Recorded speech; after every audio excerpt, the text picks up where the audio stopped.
Hello friends, welcome to IAS PCS Kendra. Friends, इस video में हम कुमार गौरव सर के आज के करंट अफेयर्स को रिवाइज करने वाले हैं।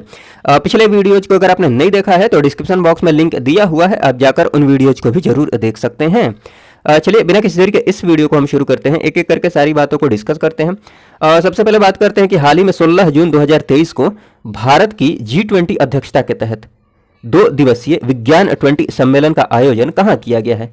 जैसा कि आपको पता है कि भारत G20 की अध्यक्षता कर रहा है 2023 में, तो इसी अध्यक्षता के तहत 2 दिवसीय विज्ञान 20 सम्मेलन का आयोजन किया गया है। ये कहाँ पर किया गया है ये आप ध्यान रख लीजिएगा। इसका आयोजन हुआ है मध्य प्रदेश के भोपाल में। बात कर ली जाए G20 2023 की, तो आपको पता है कि ये 18वां संस्करण है इस बार, और इसकी अध्यक्षता कौन कर रहा है? भारत कर रहा है। किस थीम के साथ? थीम आप जरूर ध्यान रख लीजिएगा, वसुधैव कुटुंबकम के साथ। और इसको इंग्लिश में भी ध्यान रख लीजिएगा, वसुधैव कुटुंबकम अर्थात one earth one family one future. Bharat इसकी अध्यक्षता कर रहा है, 2023 में G20 की अध्यक्षता कर रहा है। और ये भी ध्यान रख लीजिएगा कि भारत की अध्यक्ष मतलब SCO 2023 की अध्यक्षता भी भारत के पास ही है। और इस सम्मेलन की बात की जाए, विज्ञान 20 सम्मेलन की बात की जाए, तो इसकी थीम क्या रही है? इसकी थीम क्या रही है? विज्ञान को समाज और संस्कृति से जोड़ना। तो ये बात भी आप ध्यान रख लीजिएगा, विज्ञान को समाज और संस्कृति से जोड़ना। उसके बाद G20 की बात कर ली जाए तो इसकी स्थापना होती है 1999 में। इसकी स्थापना होती है 1999 में। और प्रारंभ में कितने देश होते हैं? इसमें 7 देश होते हैं। वर्तमान में कितने देश हैं? 19 देश हैं, और एक जो संगठन है यूरोपीय यूनियन। कुल मिलाकर 20 हो गए। और इसमें जो देश शामिल हैं, विकसित देश भी शामिल हैं और विकासशील देश भी शामिल हैं। विकसित और विकासशील दोनों टाइप के देश शामिल है, तो ये बात ध्यान रख लीजिएगा। इसका हेडक्वार्टर कहीं पर नहीं है, इसका कोई हेडक्वार्टर नहीं है। और उसके बाद बात कर लीजिए, कुछ ललन टॉप बातें देख लीजिए, जैसे कि खेलो इंडिया यूथ गेम्स की बात कर लीजिए। इस बार 5वां संस्करण था, इसका आयोजन कहाँ पर किया गया? मध्य प्रदेश में। पहला स्थान किसको मिला? पहले स्थान पर कौन रहा? महाराष्ट्र रहा, और शुभंकर क्या था? आशा। तो ये बात आप ध्यान रख लीजिएगा। 17वां प्रवासी भारतीय सम्मेलन जो हुआ वो कहाँ पर हुआ? मध्य प्रदेश के इंदौर में। G7 की बात की जाए, G7 2023 की बात की जाए, तो इसका आयोजन कहाँ पर किया गया? जापान के हिरोशिमा में। ये बात भी ध्यान रख लीजिएगा कि पहला प्रमाणित हर घर वाला जो जिला बना है वो कौन बना है? मध्य प्रदेश का बुरहानपुर। राज्य की बात कर ली जाए कि पहला प्रमाणित हर घर वाला जो राज्य बना है वो कौन है? गोवा। तो ये बात भी आप ध्यान रख लीजिएगा। उसके बाद नेक्स्ट बात करते हैं कि हाल ही में नाटो ने समुद्र के नीचे पाइपलाइनों और डेटा केबलों की सुरक्षा के लिए नया निगरानी केंद्र कहाँ स्थापित किया है? तो ये जो निगरानी केंद्र स्थापित किया गया है, इसकी वजह है कि जो नॉर्ड स्ट्रीम पाइपलाइन है ना, इसमें विस्फोट के बाद इस निगरानी केंद्र को स्थापित किया गया है। कहाँ पर स्थापित किया गया है? नॉर्थ वुड, ये लंदन के पास है। यहीं पर नाटो जो नौसेना है उसका हेडक्वार्टर भी है नॉर्थ वुड में। तो यहीं पर नया निगरानी केंद्र स्थापित किया गया है। किसके लिए? पाइपलाइनों और डेटा केबलों की सुरक्षा के लिए। तो ये बात ध्यान रख लीजिएगा, किसके द्वारा स्थापित किया गया है? नाटो के द्वारा। नाटो की बात की जाए तो इसकी स्थापना होती है 1949 में। इसका हेडक्वार्टर कहाँ पर है? ब्रुसेल्स, बेल्जियम में है। वर्तमान में अध्यक्ष कौन है? स्टोल्टेनबर्ग। ये आप ध्यान रख सकते हैं। इसमें कितने देश हैं, कितने सदस्य हैं, ये बात भी आप ध्यान रख लीजिएगा। 31 देश है वर्तमान में। नया सदस्य जो जुड़ा है वो कौन है? नया देश कौन सा जुड़ा है? 31वां फिनलैंड। तो ये बात भी आप ध्यान रख लीजिएगा। नवीनतम जो देश है नाटो से जुड़ने वाला वो कौन सा है? फिनलैंड। कुछ ललन टॉप बातें देख लीजिए, जैसे कि एयर डिफेंडर एक्सरसाइज की बात की जाए तो ये नाटो का सबसे बड़ा वायु अभ्यास है। इसका आयोजन कहाँ पर किया गया है? जर्मनी में किया गया है। तो ये सारी बातें ध्यान रख लीजिएगा। उसके बाद लॉकशील्ड अभ्यास की बात की जाए तो ये भी नाटो का ही अभ्यास है। और बाल्टिक देश की बात की जाए तो देखिए, ये जो पाइपलाइन है ना, नॉर्ड स्ट्रीम पाइपलाइन जिसमें हाल ही में विस्फोट हुआ, इसका विस्तार कैसे है? रसिया से लेकर जर्मनी तक।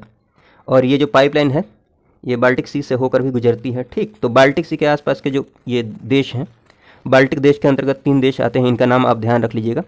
नॉर्थ टू साउथ मैंने लिखा हुआ है, उत्तर से दक्षिण के क्रम में। एस्टोनिया है सबसे पहले, एस्टोनिया उत्तर में। उसके बाद लातविया पड़ेगा आपको, मैप में आप देखिएगा तो।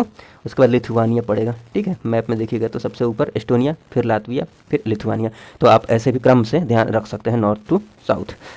नेक्स्ट ये कि हाल ही में किस देश ने 116 साल बाद कंसेंट की आयु को 13 वर्ष से 16 वर्ष निर्धारित किया है? 13 वर्ष से बढ़ाकर 16 वर्ष निर्धारित किया है। तो ये आप ध्यान रख लीजिएगा, ये जापान ने किया है। जापान की बात की जाए तो जापान के संसद का नाम क्या है? डाइट है। कंसेंट की आयु की बात की जाए तो अब 16 वर्ष कर दिया गया है। पहले आयु कितनी थी? 13 वर्ष थी। 1907 से ये आयु थी 13 वर्ष। कंसेंट की आयु का मतलब ये हुआ कि इससे कम आयु में यौन गतिविधि को बलात्कार माना जाएगा। इससे कम आयु में अगर यौन गतिविधि की जाती है किसी के साथ तो उसको बलात्कार माना जाएगा। रेप के केस में उसको काउंट किया जाएगा। बलात्कार की परिभाषा की बात की जाए, जापान की बात की जा रही है अभी, ठीक है। जापान में बलात्कार की परिभाषा की बात की जाए तो पहले क्या था कि जबरन यौन संबंध बनाना ही बलात्कार माना जाता था, बट अब क्या कर दिया गया है, परिभाषा को चेंज करके गैर सहमति से, मतलब बिना सहमति के संबंध बनाना भी बलात्कार माना जाएगा। तो गैर सहमति से संबंध या फिर निजता का अगर उल्लंघन किया जाता है तब भी उसको बलात्कार माना जाएगा। तो ये सारी बातें हैं। उसके हाँ, तो ये ध्यान रख लीजिएगा कि 13 से कितना कर दिया गया है, 16 वर्ष कर दिया गया है जापान के द्वारा कंसेंट की आयु को। भारत में नए, हाँ, संसद भवन की बात कर लेते हैं। भारत का जो नया संसद भवन बना है ये किस कंपनी के द्वारा बनाया गया है, तो टाटा कंपनी के द्वारा बनाया गया है। किस प्रोजेक्ट के तहत, प्रोजेक्ट का नाम क्या है, सेंट्रल विस्टा प्रोजेक्ट। तो ये प्रोजेक्ट का नाम जरूर ध्यान रख लीजिएगा। उद्घाटन की बात की जाए तो 28 मई 2023 को उद्घाटन होता है। 28 मई के ही वीर सावरकर का बर्थडे है। वीर सावरकर की जयंती के दिन ही नए संसद भवन का उद्घाटन हुआ 28 मई 2023 को। इसमें संगोल को स्थापित किया गया है। संगोल पर आपको ध्यान रखना है कि ऊपर जो मूर्ति बनी हुई है वो किसकी मूर्ति बनी हुई है, नंदी की, नंदी की। तो ये इंपॉर्टेंट बातें हैं, सारी ध्यान रख लीजिएगा। नेक्स्ट ये कि हाल ही में अंतर्राष्ट्रीय मरुस्थलीकरण और सूखे के खिलाफ दिवस 2023 कब मनाया गया है। तो आपको पता है कि मरुस्थलीकरण और सूखे के खिलाफ जो दिवस मनाया जाता है, कब मनाया जाता है, 17 जून को। 17 जून को ये मनाया जाता है। पहली बार कब मनाया गया था, 1995 में।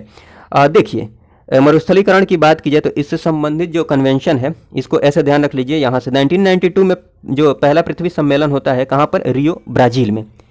रियो ब्राज़ील में पहला पृथ्वी सम्मेलन होता है जिसको रियो सम्मेलन के नाम से भी जाना जाता है। इसमें एक रिपोर्ट जारी की जाती है, एजेंडा 21, ये तो आप जानते ही हैं। इसके साथ ही 2 संस्थाओं के गठन की बात की जाती है। एक है UNFCCC, United Nation Framework Convention to climate change. तो पहला वाला जो ये है ना, ये क्लाइमेट चेंज से संबंधित है, और दूसरा वाला ये UNCCD अर्थात United Nation Convention to combat desertification, मतलब जो मरुस्थलीकरण है उसके रोकथाम से संबंधित है, UNCCD। तो दोनों की स्थापना जो होती है कब होती है, 1994 में होती है। यहाँ पर इसकी बात की जाती है। 1992 में इस संगठन के स्थापना की घोषणा की जाती है, ठीक है। UNFCCC और UNCCD, तो दोनों बातें आप ध्यान रख लीजिएगा। हाँ, इस बार की थीम क्या है, ये जो दिवस मनाया गया है मरुस्थलीकरण और सूखे के खिलाफ जो दिवस मनाया गया है, इस बार की थीम क्या है ये ध्यान रख लीजिएगा, हर लैंड्स हर राइट्स, हर लैंड्स हर राइट्स। उसके बाद कुछ एक ललन टॉप बातें, जैसे ये देख लीजिए, COP 27 की बात की जाए तो ये जो इसका जो आयोजन किया गया, कहाँ पर किया गया, मिस्र के शर्म अल शेख में, ठीक है। 27 की बात की जा रही है। 28 कहाँ पर किया जाएगा इसका आयोजन, UAE में। ये दोनों, ये जो है ना, ये जलवायु परिवर्तन से संबंधित है, क्लाइमेट चेंज से संबंधित है, और ये COP 15 की बात की जाए तो ये बायोडाइवर्सिटी से संबंधित है, जैव विविधता से संबंधित है। इसका आयोजन कहाँ पर किया गया, कनाडा के मॉन्ट्रियल में। इस, हाँ, अध्यक्ष कौन रहा था, अध्यक्षता किसने की थी, चाइना ने, चीन ने। तो ये ध्यान रख लीजिएगा। उसके बाद नेक्स्ट ये है कि हाल ही में केंद्र सरकार ने डेयरी उद्योग में क्रांति लाने के लिए दुग्ध संकलन साथी मोबाइल ऐप, दुग्ध संकलन साथी मोबाइल ऐप कहाँ लॉन्च किया है, तो ये बात आप ध्यान रख लीजिएगा। ये जो लॉन्च किया गया है दुग्ध संकलन साथी मोबाइल ऐप, ये किया गया है उत्तराखंड के मसूरी में, उत्तराखंड के मसूरी में। और ये जो ऐप लॉन्च किया गया है, किसके द्वारा ऐप लॉन्च किया गया है, वर्तमान में जो भारत के भारी उद्योग मंत्री हैं महेंद्र पांडे, इनके द्वारा ये लॉन्च किया गया। और ये निर्माण किनके द्वारा किया गया है, किस कंपनी के द्वारा ये बनाया गया है इस ऐप को, reel, REIL, Rajasthan electronics and instrument limited. Dairy उद्योग में क्रांति लाने के लिए इस ऐप को लॉन्च करने का उद्देश्य क्या है, इसका उद्देश्य है क्वालिटी को चेक करना, क्वालिटी को बढ़ाना, प्रोडक्शन को बढ़ावा देना, ये इसका उद्देश्य है। तो ये सारी बातें आप ध्यान रख लीजिएगा। कहाँ पर लॉन्च किया गया है, उत्तराखंड के मसूरी में। कुछ एक ललन टॉप बातें देख लीजिए। हाँ, ये देख लीजिए, उत्तराखंड की बात आई है तो ये बात भी आप ध्यान रख लीजिएगा कि लिक्विड मिरर टेलीस्कोप जो स्थापित किया गया है ये उत्तराखंड के कहाँ पर, देवस्थल। तो ये बात भी आप ध्यान रख लीजिएगा, लिक्विड मिरर टेलीस्कोप। हाँ, तो ललन टॉप बातें की जाए, कुछ एक प्रहरी ऐप जो लॉन्च किया गया, किसके द्वारा किया गया, BSF, बॉर्डर सिक्योरिटी फोर्स के द्वारा। जलदूत ऐप की बात की जाए तो ये ग्रामीण विकास मंत्रालय के द्वारा लॉन्च किया गया है। ये जरूर ध्यान रख लीजिएगा, इसमें जल लिखा हुआ है बट यहाँ पर ग्रामीण विकास मंत्रालय, ठीक। तो ऐसा नहीं सोच लीजिएगा, ऑप्शन में दे सकता है जल मंत्रालय ऐसा कुछ करके, ठीक है ना। इसलिए जलदूत ऐप ग्रामीण विकास मंत्रालय, इस पर विशेष ध्यान रखिएगा। ई समाधान पोर्टल की बात की जाए तो ये किसके द्वारा लॉन्च किया गया, UGC अर्थात यूनिवर्सिटी ग्रांट कमीशन के द्वारा। स्केल ऐप की बात की जाए तो ये चमड़ा उद्योग से संबंधित है, L फॉर लेदर। और आभा मोबाइल ऐप की बात की जाए तो ये राष्ट्रीय स्वास्थ्य प्राधिकरण, नेशनल हेल्थ अथॉरिटी के द्वारा लॉन्च किया गया डिजिटल स्वास्थ्य कार्ड के लिए। उसके बाद ई कुंभ पोर्टल की बात की जाए, ई कुंभ पोर्टल की बात की जाए तो स्थानीय भाषा को प्रमोट करने के लिए इस पोर्टल को लॉन्च किया गया है। किसके द्वारा? द्रौपदी मुर्मू, जो वर्तमान में भारत की राष्ट्रपति हैं, इनके द्वारा ये लॉन्च किया गया है। तो ये बात भी आप ध्यान रख लीजिएगा। नेक्स्ट ये है कि चौथे राष्ट्रीय जल पुरस्कार 2023 की बात की जाए तो इसके तहत सर्वश्रेष्ठ राज्य की श्रेणी में पहला स्थान किसको मिला है? तो पहला स्थान जो मिला है सर्वश्रेष्ठ राज्य की श्रेणी में, सब हम देख लेते हैं एक एक करके। देखिए, फोर्थ राष्ट्रीय पुरस्कार, राष्ट्रीय जल पुरस्कार की बात की जाए तो ये प्रदान किसके द्वारा किया गया है? जो वर्तमान में उपराष्ट्रपति हैं भारत के, जगदीप धनखड़, इनके द्वारा नई दिल्ली में इस पुरस्कार को प्रदान किया गया है पहली बार। मतलब इसकी शुरुआत कब होती है? 2018 में। 2018 में ये पहली बार पुरस्कार दिया जाता है। और सर्वश्रेष्ठ राज्य की श्रेणी में बात की जाए तो पहला स्थान किसको मिला है? मध्य प्रदेश को। जो पहले स्थान पर होगा उसको कितने की राशि दी जाएगी? 2 लाख रुपए की, मात्र 2 लाख रुपए। दूसरे नंबर पर जो होगा उसको 1.5 लाख की राशि दी जाएगी, और तीसरे नंबर पर जो होगा उसको 1 लाख रुपए की। तो सर्वश्रेष्ठ राज्य की श्रेणी में पहले नंबर पर मध्य प्रदेश रहा, दूसरे पर ओडिशा, तीसरे पर 2 राज्य रहे हैं, आंध्र प्रदेश और बिहार दोनों। तो ये दोनों बातें आप ध्यान रख लीजिएगा। हाँ, सर्वश्रेष्ठ जिला की बात की जाए तो जिला की श्रेणी में सर्वश्रेष्ठ जो जिला रहा वो गंजम जिला रहा, ओडिशा का ये जिला है। सर्वश्रेष्ठ ग्राम पंचायत की बात की जाए तो तेलंगाना का ये पंचायत है, जगन्नाथपुरम, ये बात भी ध्यान रख लीजिएगा। सर्वश्रेष्ठ उद्योग की बात की जाए तो बरौनी जो थर्मल पावर प्लांट है बेगूसराय में, बेगूसराय बिहार में, तो ये सर्वश्रेष्ठ उद्योग का पुरस्कार मिला है बरौनी थर्मल पावर प्लांट को, जो कि कहाँ पर है? बिहार के बेगूसराय में है। तो ये इसका क्या आंसर हो जाएगा? इसका हो जाएगा मध्य प्रदेश। चलिए, उसके बाद बात करते हैं कुछ ललन टॉप बातें देख लीजिए। जैसे कि जल निकाय गणना की बात की जाए तो पहली बार जल निकाय गणना की गई है, जिसके तहत सर्वाधिक जल निकाय कहाँ पर है? सबसे ज़्यादा वाटर बॉडीज कहाँ पर है? वेस्ट बंगाल में है, पश्चिम बंगाल में है। इंडिया जस्टिस रिपोर्ट की बात की जाए, हाल ही में जो रिपोर्ट जारी की गई है, इसके अकॉर्डिंग पहले स्थान पर कौन रहा है? कर्नाटक रहा है, और अंतिम स्थान पर कौन रहा है? उत्तर प्रदेश रहा है। 36वें राष्ट्रीय खेल में सर्वश्रेष्ठ राज्य की बात की जाए तो सर्वश्रेष्ठ राज्य कौन रहा? महाराष्ट्र रहा। इसका आयोजन कहाँ पर किया गया था? गुजरात में। वन स्थिति रिपोर्ट की बात की जाए, वन स्थिति रिपोर्ट 2021 की बात की जाए तो ये 17th रिपोर्ट है, हर 2 साल पर इसको जारी किया जाता है।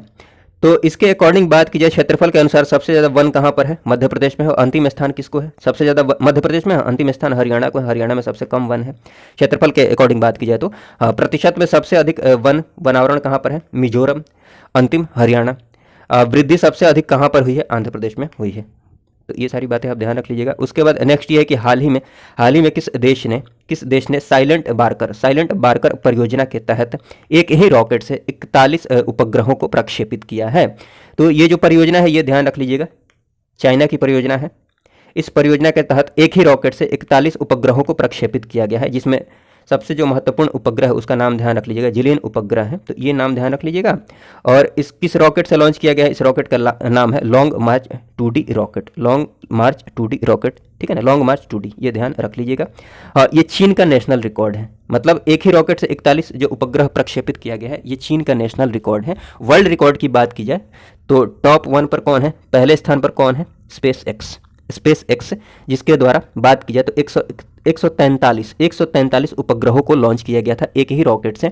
रॉकेट का नाम है फाल्कन 9। दूसरे नंबर पर कौन है? दूसरे नंबर पर भारत है, जिसके द्वारा 104 उपग्रहों को लॉन्च किया गया था PSLV C-37 रॉकेट के द्वारा। तो ये दोनों बातें ये सारी बातें आप ध्यान रख लीजिएगा। नेक्स्ट ये कि जम्मू कश्मीर जिला सुशासन सूचकांक 3.0, ये किसका सूचकांक है? जम्मू कश्मीर का है। जम्मू कश्मीर का जिला सुशासन सूचकांक 3.0 की बात की जाए तो इस तालिका में शीर्ष स्थान किस जिला को मिला है? किस जिले को शीर्ष स्थान मिला है?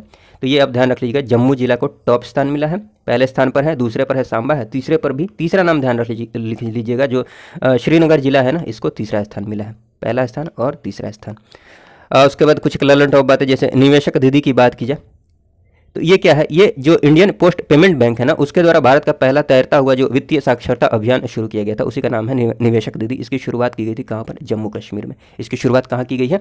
जम्मू कश्मीर में की गई है। तो ये बात ध्यान रख लीजिएगा। दुनिया का सबसे ऊंचा नदी पर निर्मित जो रेल ब्रिज है, ये भी कहाँ बना हुआ है? जम्मू कश्मीर के चेनाब नदी पर। नेक्स्ट ये कि चेन्नई में आयोजित 4th विश्व स्क्वैश चैंपियनशिप 2023 की विजेता टीम कौन सी है?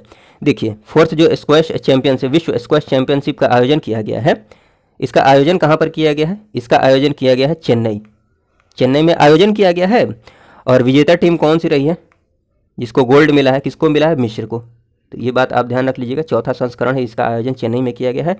दूसरे नंबर विजेता की बात, उप विजेता की बात कीजिए जिसको सिल्वर मिला है वो है मलेशिया है, और ब्रॉन्ज किसको मिला है, भारत और जापान को ब्रॉन्ज मिला है। तो ये सारी बातें आप गोल्ड वाला ध्यान रख लीजिएगा, भारत का भी आप ध्यान रख सकते हैं। उसके बाद नेक्स्ट ये है कि हाल ही में नागरिकों के लिए अरुण पोल ऐप कहाँ पर लॉन्च किया गया है, कहाँ लॉन्च किया गया है इसको, तो ये आप ध्यान रख लीजिएगा। अरुण पोल जो ऐप है ना, इसको लॉन्च किया गया है कहाँ पर, अरुणाचल प्रदेश में। अरुणाचल प्रदेश से ये संबंधित है, ये नाम में ही दिख रहा है, ये दो नाम से मिलकर बना हुआ है, अरुण प्लस पोल, पोल अर्थात पुलिस, मतलब ऑनलाइन पुलिस की सुविधा उपलब्ध हो जाएगी, आप FIR कर सकते हैं, ऑनलाइन सारी चीज़ें ऑनलाइन कर सकते हैं आप।